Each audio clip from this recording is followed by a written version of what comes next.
Let's have a look at the team that always generates a lot of discussion, and why would it not? Another question that we ask is this going to be Bangalore's year? Well, you look at that team is definitely looking solid. They released 10 players, they did. But look, let's focus on what they have left, right? They have Indian bowling is solid. You have a Siraj, you have a Navdeep, right? You have a Chahal. You have a Washington Sundar. You have your Indian bowling is fairly sorted. You have your top order, Devdutt Padikkal, they're going to stick with him. They did in 2020. No reason why they won't in 2021. Josh Philippe at the back of a brilliant big bash. They've let Aaron Finch go, which means no confusion at the top. They're perhaps going to go now Philippe, Padikkal.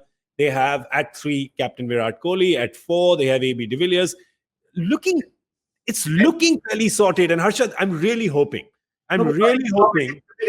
For the last 5 years, we've been looking at RCB and saying, yes, open 1, 2, 3 Virat Kohli, 4 AB de Villiers, and suddenly we all hit a roadblock.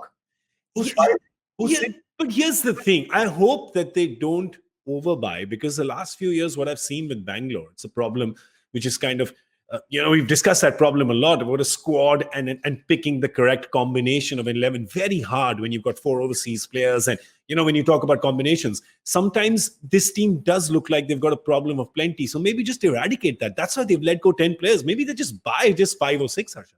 No, quick one. If you just look down that who they've released, Yep. the people they've released were all bought for a specific reason.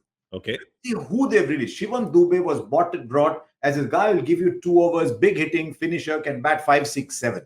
Option, they had Gurkeerat Maan. So they've let, and Chris Morris. So that was their core. Moeen Ali, Chris Morris, Shivam Dube, Gurkeerat Maan, as people who can play a couple of roles in that middle order. All of them gone.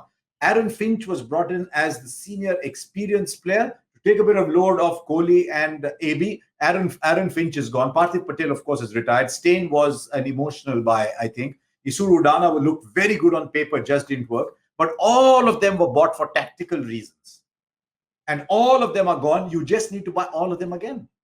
Because now that they've gone, they've opened up the same slots again. Any they buying back, you think, Joy? Morris. Morris? First, very interestingly, 50 players. Okay, so we got Deepu, of course, who's our stats man, to look at all the teams who's released the most players. And this is in the non-big auction year. Okay, in the last 5 years, if you take out the non-big auction, who's released the most players? And it's not Punjab Kings, it's RCB. RCB have released 50 in the last 5 non-big auction years. That's an average of 10 players a year. So a lot of their things are exactly that. They've sort of gotten somebody, hasn't worked, they've discarded, and they've tried to sort of refresh their pack. I can understand why they're doing that, because they're just not, with a lot of talent sitting out there with the likes of Gale, de Villiers, Kohli, they were not delivering championships. And then at a stage, they were not qualifying. So I can understand the reason to do it. But what happens, therefore, is players start getting insecure. Yeah. And once players start getting insecure about where they play, it's very difficult to make it. So I agree with Harsha. I think a lot of these guys, they might have spoken to and said, you know what, Chris, you're a great player, but we can't, we're going to buy you back, but we really can't afford to pay what we're paying for you right now. Morris, Interesting. They could. It was a 10 crore buy for them. So they could really, I think you'll definitely see a couple of bids when Morris comes up from Bangalore.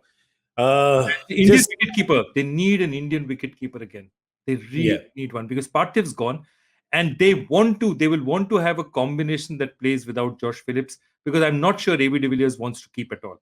So if they're going to look at that, what are they going to do? So wicketkeeper batsman again could be Sheldon Jackson, should be any of the other kids who's coming up.